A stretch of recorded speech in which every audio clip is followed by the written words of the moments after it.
Olá, meu nome é Matheus Marques, sou engenheiro químico formado pela UFRJ e hoje nós vamos nessa aula entender um pouco mais sobre a convecção. Só que agora olhando para um outro olhar. A gente tinha visto até então convecção forçada. O que é uma convecção forçada? Convecção forçada é quando você tem algo que esteja forçando aquele escoamento. Então, por exemplo, você tinha ali um ventilador, tinha uma bomba, ou tinha algum outro mecanismo externo que forçava esse escoamento estar ocorrendo em cima de uma placa plana, em cima de uma esfera, ou dentro de um tubo, ou em volta desse tubo.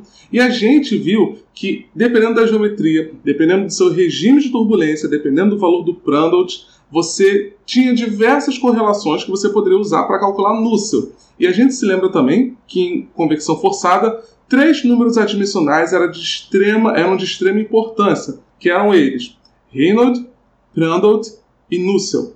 Agora, a gente vai olhar para o que a gente chama de convecção livre ou convecção natural. E a primeira dúvida que pode surgir para você é: mas, Matheus, qual é a diferença entre convecção livre e convecção forçada?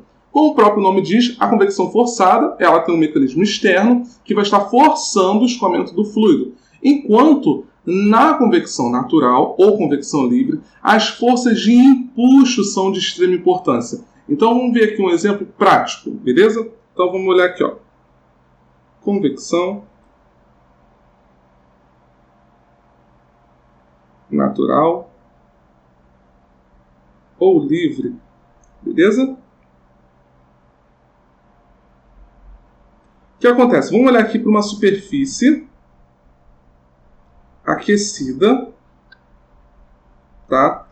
Essa superfície ela está a uma temperatura TS, ok? E aqui em cima a gente tem um fluido normal, ok? Não está tendo nenhuma forçação de barra ali para ele escoar, ele simplesmente está ali, que a gente chama em alguns livros de quiescente. O fluido está paradinho ali, beleza? O que acontece? A gente sabe que o fluido que está ali em iminência com a placa, ele vai adquirir a temperatura dessa placa. E ele vai passar energia para o fluido na parte superior e assim por diante. Então eu sei que o fluido, quando ele adquire, o gás, quando ele adquire energia, ele vai ter sua densidade diminuída e, portanto, a tendência dele é que ele suba. Então, a gente tem esse efeito aqui. Certo? E o que acontece? Enquanto esse gás, esse fluido está subindo, ele está trocando energia com um fluido que está mais frio em cima dele, certo? Então, com o passar do tempo, esse fluido volta a ser resfriado. E o que acontece? Uma corrente de volta aqui começa a acontecer. Esse ciclo que a gente está observando ali é o que a gente chama de convecção natural. É quando a gente não tem nenhum mecanismo externo forçando o escoamento, mas ainda assim há uma convecção natural ali sendo gerada, onde há troca térmica entre os fluidos, beleza? Então, basicamente, a convecção natural é gerada a partir dessas condições. As forças de empuxo são aquelas que vão estar sendo as forças motrizes para que haja essa movimentação do fluido e, portanto, uma convecção natural. Mas, beleza. A gente agora pode pensar assim, peraí, se a velocidade dessas correntes aí são... E naturalmente essas velocidades costumam ser pequenas, A gente, por exemplo, aqui, eu estou aqui na minha casa, no quintal está quente pra caramba, mas eu não sinto o fluido subindo e descendo toda hora. Então, isso significa que provavelmente essas velocidades são pequenas quando comparadas com uma convecção forçada. Mas então, Matheus, a gente pode considerar essa velocidade zero? Não. Ela só é pequena.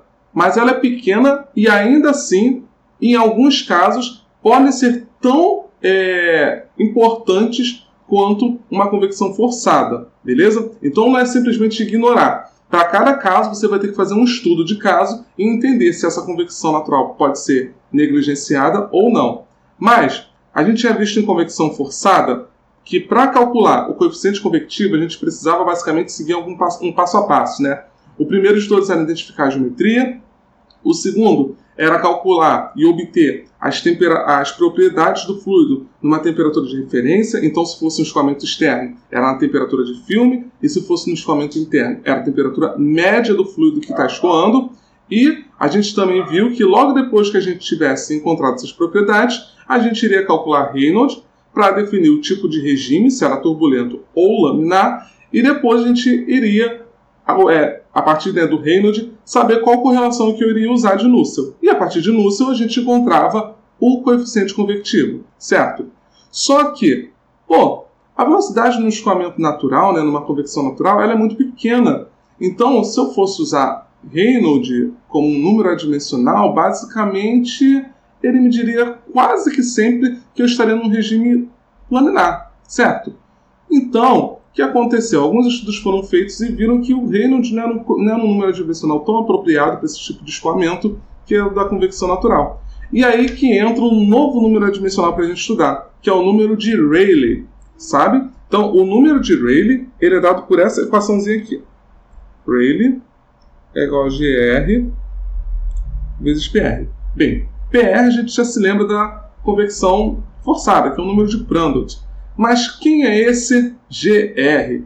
Esse GR, eu vou botar até um Lzinho aqui, mas note que aqui eu vou botar um LC, na verdade, para ser característico.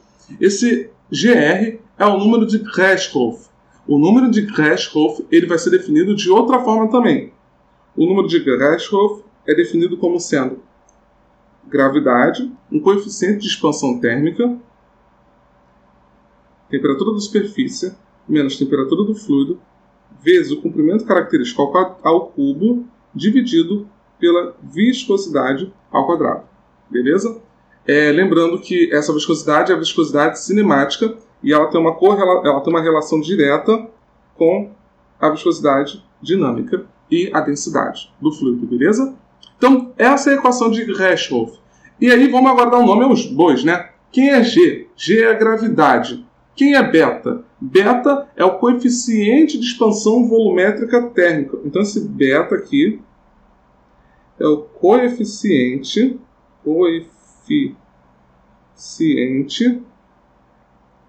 de expansão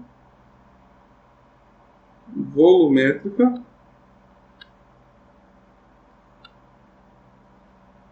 térmica, ok? E ele também é calculado. Como que ele é calculado? Ele é calculado como sendo beta é igual a 1 sobre temperatura de filme. Onde a temperatura de filme, a gente viu lá no outro capítulozinho, que era ter a superfície mais T infinito sobre 2, ok? Importante, precisa que essas temperaturas sejam em Kelvin, ok? Então, fica ligado sempre nisso. Quem é o nosso LC? É o comprimento característico. Então, por exemplo, para uma placa plana, esse LC é o L, onde L é o próprio comprimento da placa. Já no caso de um corpo circular, por exemplo, um cilindro ou uma esfera, vai ser o diâmetro do cilindro ou da esfera. Beleza? E a gente também vai ter um passo a passo para esse tipo de problema. Qual vai ser esse passo a passo? 1. Calcular beta. Ok? 2.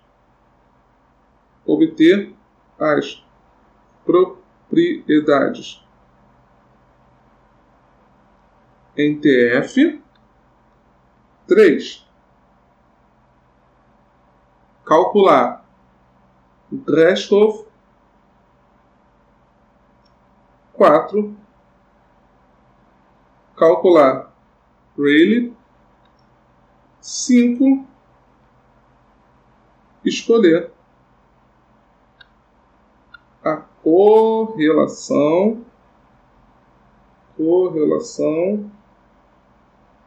de Nusselt apropriada. Beleza? E, por fim, depois que a gente calcula Nusselt, a gente calcula o coeficiente convectivo. Então, basicamente, esse vai ser o nosso passo a passo também. E aí, só para a gente saber, a convecção natural, ela também existe como sendo uma convecção natural, que pode ser de forma externa e de forma interna também. Então, por exemplo, um exemplo prático aqui é quando a gente tem, igual a gente viu, uma superfície e ali essa superfície está aquecida. Então, por exemplo, aqui, no caso, uma superfície aquecida, a gente teria isso aqui, né? Esse movimento aqui do fluido.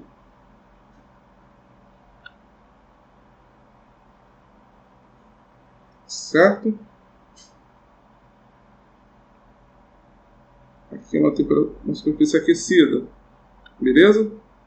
A gente pode ter também Deixa eu ver mais o que aqui. O escoamento que a gente chama de canais verticais ou inclinados. Que é o quê? É quando a gente tem algo desse tipo aqui, ó. Tem um canal aqui, inclinado.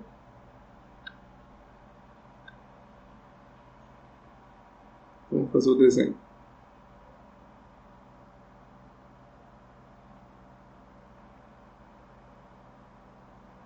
Finjam que essas placas são simétricas, bonitinhas e idênticas. E elas são superfícies isotérmicas. Então aqui eu vou ter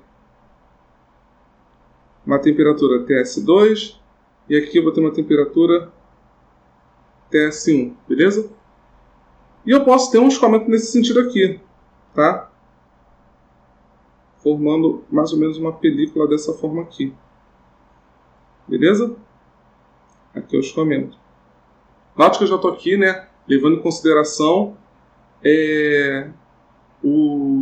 que eu tenho uma placa, um canal vertical, inclinado aqui, mas eu posso ter esse mesmo canal de forma vertical.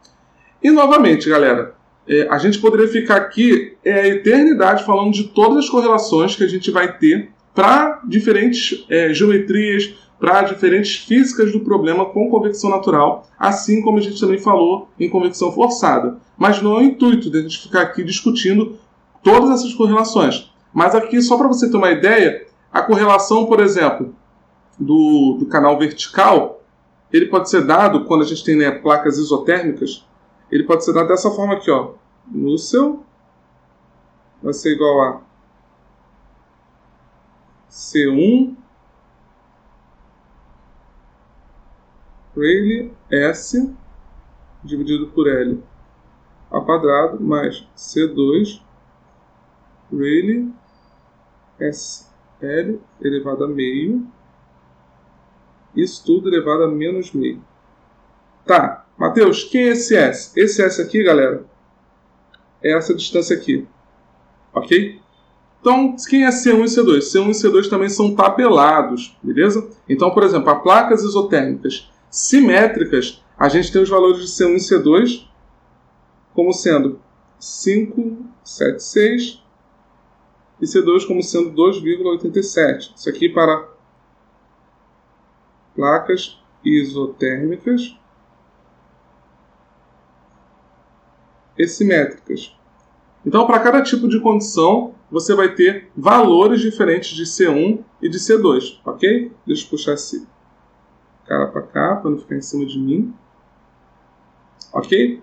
Então, assim, existem diversas correlações que a gente pode usar e que a gente pode obter isso dentro de uma tabela, entendeu? Não tem necessidade de você ficar gravando nada disso. O mais importante do que você tem que aprender sobre convecção natural e forçada são essas duas grandes diferenças. Na convecção forçada, você tem algum mecanismo externo que está forçando aquele escoamento, enquanto, por sua vez, na convecção natural, as forças de empuxo são as responsáveis pela movimentação do fluido. Beleza? Então, espero que vocês tenham gostado e vejo vocês na próxima aula sobre trocadores de calor.